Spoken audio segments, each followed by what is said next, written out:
how to fix font too small to read in Outlook when composing emails.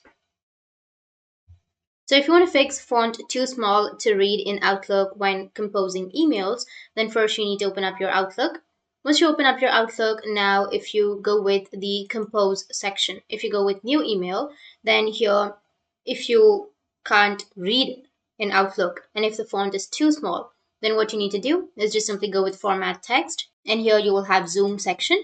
So under zoom you can simply choose 75% zoom or 100% zoom or 200% zoom. So if you've selected 200%, now if you write something, then you will have this kind of interface. Or if you select the zoom as 75%, then you'll have this much.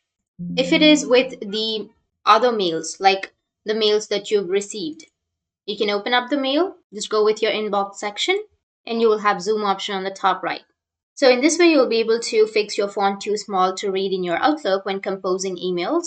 And if you have any questions, feel free to comment below. Thanks for watching.